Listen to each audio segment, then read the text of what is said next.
అందరికీ నమస్కారం. ఇవాళ మన స్టూడియోలో ప్రముఖ ఆధ్యాత్మికవేత్త జ్యోతిష్య పండితులు జయేష్ శర్మ గారు మనతో ఉన్నారు. గురువుగారితో మాట్లాడదాం. గురుగారు నమస్కారం. నమస్కారం. 2025 ఫిబ్రవరి మాసం మీనరాశి వారికి ఎలాంటి ఫలితాలు ఉండబోతున్నాయి గురుగారు? శ్రీ గురుభ్యో నమః. శ్రీ మహాగణాధిపతే నమః. శ్రీ మహాసరస్వతి నమః. హరి ఓం శ్రీమాత్రే నమః. ఫిబ్రవరి మాసం ఫలితాలకు వచ్చేటప్పుడు మాఘమాసం మీనరాశి వారిది పూర్వభాద్ర నక్షత్రం 4 పాదాలు, ఉత్తరాభాద్ర నక్షత్రం 4 పాదాలు, రేవతి నక్షత్రం 4 పాదాలు ఈ యొక్క మీనరాశికి చెందినవి. మీనరాశి యొక్క చూస్తే కనుక గ్రహస్థితి జన్మస్థల శుక్రరాహుల కలయిక, అట్లానే తృతీయ స్థానంలో గురువు, చతుర్థమందు కుజుడు వక్రి, అట్లానే సప్తమ స్థానంలో కేతువు, ద్వాదశంలో ఏకాదశంలో రవి, తదుపరి ద్వాదశ స్థితిలో రవి, అట్లానే 12వ తారీఖు వరకు బుధుడు కూడా ఏకాదశ స్థాన సంచారం, తదుపరి ద్వాదశ స్థాన సంచారం, శని ద్వాదశ స్థానంలో సంచారం. ఇది మన యొక్క మీన రాశి యొక్క గ్రహస్థితి. ఎప్పుడైతే జన్మస్థానం శుక్రుడు ఉచ్చస్థితిలో ఉన్నాడో రాహుతో కలిసి, అంటే వీళ్ళ ఆలోచన ధోరణి ఒక్కసారిగా స్ట్రేంజర్గా మారిపోవడం అవకాశం ఉంటుంది. అంటే అప్పటి వరకు చాలా సహనం ఓర్పుతూ ఉంటారు. ఒక్కసారిగా వీళ్ళ దానిలో ఒక షేడింగ్ అనేది కనపడుతుంది. అది ఉన్నట్టుండి మారడం, ఏంది ఇతనైనా మాట్లాడేది అనుకో స్థితికి వస్తుంది. కానీ ఈయనలో ఇన్ని రేఖలు ఉన్నాయా అనేది అప్పటిదాకా అర్థం కాదు. ఇప్పుడు అర్థమైంది ఇన్ని రకాల రేఖలు, షాడోస్, ఇన్ని నీడలు ఉన్నాయా అని చెప్పి. అంటే ఒక మల్టీ% టాలెంట్గా చూస్తారు. అట్లాగే వీరికి గురువు 3లో ఉన్నాడు. గురువులో 3లో ఉండడం వల్ల వీళ్ళు సహకరించే వాళ్ళు తక్కువ, కానీ వీళ్ళు ప్రయత్నం చేస్తూ ఉంటారు. మమ్మల్ని ఎవరైనా సపోర్ట్ చేస్తారేమో. ఎవ్వరూ సపోర్ట్ చేయరు. స్వతంత్రంగా ఉండడమే ఎక్కువగా ఉంటుంది. అందులో జన్మస్థలంలో రాహు ఉండడం, తరచూ ప్రయాణాలు చేద్దాం అనే ఆలోచన ఉండడం, లేతే మళ్ళీ ప్రయత్నం చేద్దాం వెళుతూ ఉంటే కనుక మనకు ప్రయత్నపూర్వకంగా జరుగుతాయి పనులు, కానీ కుదర కూర్చుంటే జరుగుతాయా ఒక మాట అనేది ఉంటుంది. ఉట్టి కూర్చుంటే మనం ఏదైతే ఉంటుందో ఒక మంత్రం పరిష్కారం చేసుకోవడము, అట్లాంటి చాలా రకరకాల విన్యాసాలు చేస్తూ ఉంటారు ఈ యొక్క మాసంలో వీళ్ళు. తర్వాత చతుర్థ కుజుడు వక్రీకరించున్నాడు. అంటే బంధువులతో కూడా కొంత దూరంగా వైఖరి ఉండటము, తోబుట్టువులు మాత్రం సహకరిస్తారు. ఎవరు సహకరించకపోయినా తోబుట్టువులతో వీళ్ళకి వాళ్ళ బంధువులు ఎవరైతే ఉంటారో వాళ్ళు సహకరించేది ఎక్కువ ఉంటుంది.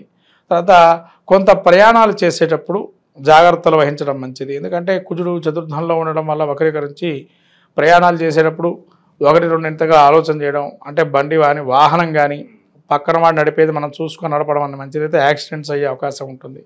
సప్తమ స్థానంలో కేతు కూడా, అంటే మీరు చేసుకునేది ఒక మాట చెప్తూ ఉంటారు ఎదుటి మనిషికి, ఆ మాట కాకుండా కట్ చేసి ఆ మాట వినడము, లేదా ఆ మాట వినకపోవటం, మీరు చెప్పిన మాట మీరు ఒకటి వాళ్ళు ఇంకోటి అర్థం చేసుకోవటం అనేది కొన్ని అపార్థాలకు లోనయ్యే అవకాశం ఉంటుంది. కానీ మళ్ళీ చెప్పండి, 1-2 సార్లు చెప్తే ఆ సలహా సూచనలు పాటిస్తారు వాళ్ళు. అట్లానే మీరు చేతికి అంత ధనం వస్తుందేమో అనుకుంటారు, కానీ కొంత ధనం వస్తుంది, కానీ ఒక్కోసారి ఆకస్మికంగా కూడా ధన ప్రాప్తి కలుగుతుంది. ఆకస్మికమైన ప్రయాణాలు, ఆకస్మిక ధనలాభాలు అనేవి చేకూరే అవకాశం ఎక్కువగా ఉంది. అట్లానే ఏకాదశంలో రవి ఉండడం వల్ల, రవి వల్ల వీళ్ళకి హోదాను అవి పెరిగే అవకాశం ఉంటుంది. అంటే ఒకచో చెప్పాలంటే వీళ్ళకి పూర్వార్ధం చాలా యోగదాయకంగా ఉంటుంది. అంటే అనూహ్యమైనటువంటి రీతిలో ఉండడము, అసలు వీళ్ళని ఊహించరు. ఆ 12వ తారీఖు వీళ్ళు ఎట్లా ఉంటారంటే ఒక టైప్ ఆఫ్ వీలేనా అనుకున్నట్టు జీవనంగా ఉంటుంది.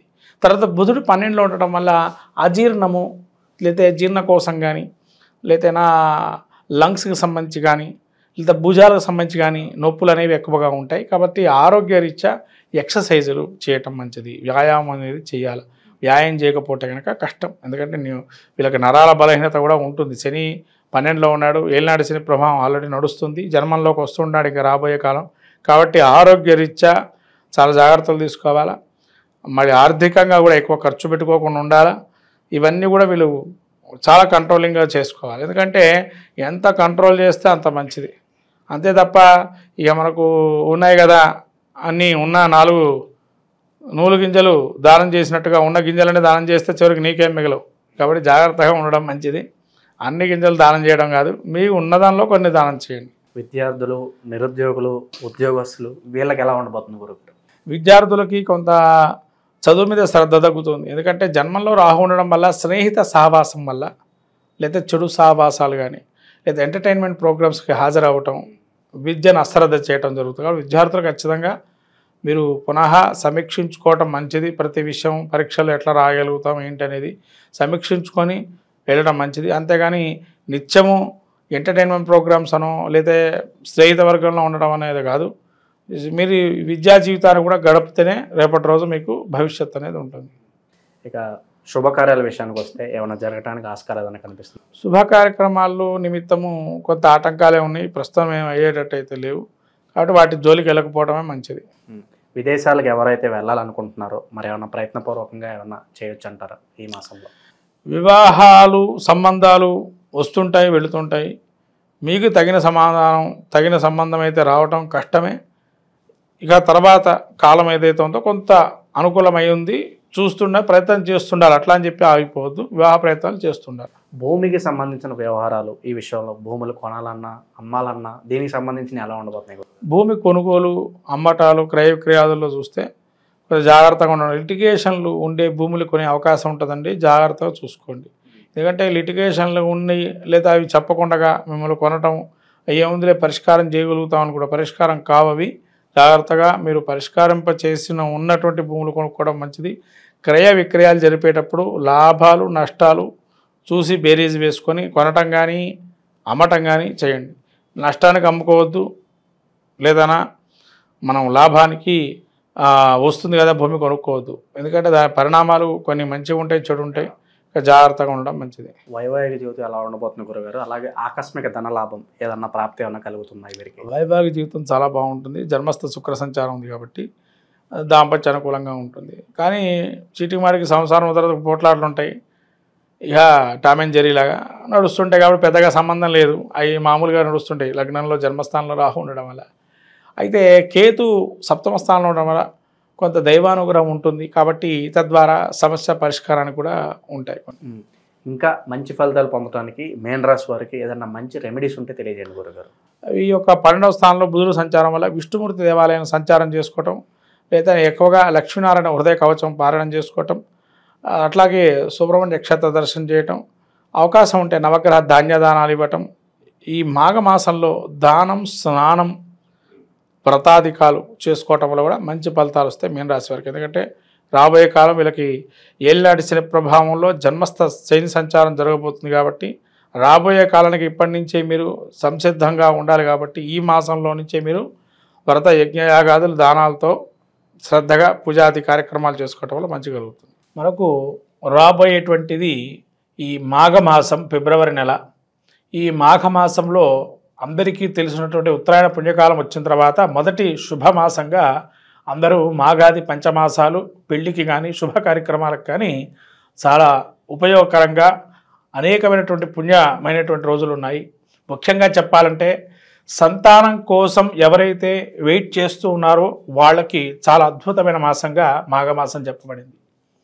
ఎందుకంటే శివమహాపురాణంలో చెప్పబడిన విషయాలు మీకు కొన్ని ఇప్పుడు చెప్తున్నాను ఈ మాఘమాసంలో విశేషం గురించి. ముఖ్యంగా భీష్మ పంచక వ్రతం. ఈ భీష్మ పంచక వ్రతం ఏదైతే ఉంటుందో ఎవరైతే సంతానం లేనటువంటి వారు భీష్మ పంచక వ్రతాన్ని ఆచరిస్తే కనుక సంతానం కలుగుతుందని శివమహాపురాణంలో తెలుపబడింది. అట్లానే మనకు పుత్రదా చతుర్థి అని చెప్పి ఒకానొక చతుర్థి తిథి కూడా ఈ యొక్క సమయంలో వస్తుంది. అంటే సంతానం అటువంటిది ఎవరికైతే చాలా ఇబ్బందులు పడుతూ అనేకమైనటువంటి వైద్యంలో కూడా సంప్రదిస్తూ ఉండేటువంటి వారికి ఈ యొక్క మాసం మీరు ఏదైతే అనుకుంటున్నారో ఆ సంతానవంతులు కావాలనుకునేటువంటి వారు ఈ భీష్మ పంచక వ్రతాన్ని ఆచరించడం ద్వారా ఖచ్చితంగా కలుగుతుంది. అలానే మనకు పితృ సంబంధమైనటువంటి ఏదైతే మనకు పితృశాపాలను అంటామో ఇటువంటివన్నీ కూడా మనకు ఈ మాఘమాసం పౌర్ణిమ మహామాఘి అని కూడా అంటారు. కాబట్టి ఈ మహామాఘి ఏదైతే ఉందో ఈ మాఘమాసంలో వచ్చేటువంటి పౌర్ణమి రోజున ఎవరైతే ఉపవాసం చేసి లలితా సహస్రనామం పారాయణం చేసుకొని నవనీతాన్ని కానీ పాయసాన్ని కానీ చంద్రుడికి సమర్పించి అమ్మవారికి ఉపవాసం ఉన్నట్లయితే ఖచ్చితంగా ఆ విధంగా మనకు ఉత్తరపీఠిక లలితా సహస్రనామాలు ఉత్తరపీఠికలో ఉంది. ఆ ఉత్తరపీఠిక మీరు చదువుకున్నట్లయితే ఖచ్చితంగా ఎన్ని సంవత్సరాలు కానీ ఎన్ని నెలలు చేస్తే ఈ ఫలితం వస్తుందో కూడా చెప్పబడింది. అలా శ్రీచక్రార్చన ఇవన్నీ కూడా ప్రాముఖ్యంగా మాఘమాసం చాలా విశేషమైనటువంటిది.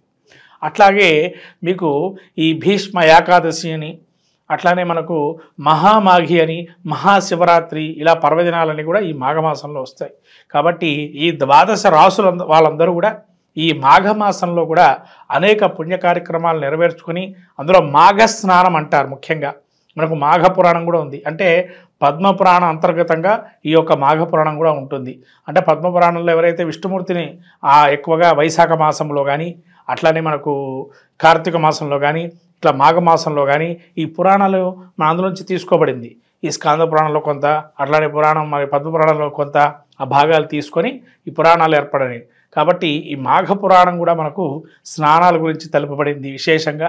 కాబట్టి ఎవరికైతే అవకాశం ఉంటుందో సముద్ర స్నానం అనేది చాలా విశేషము.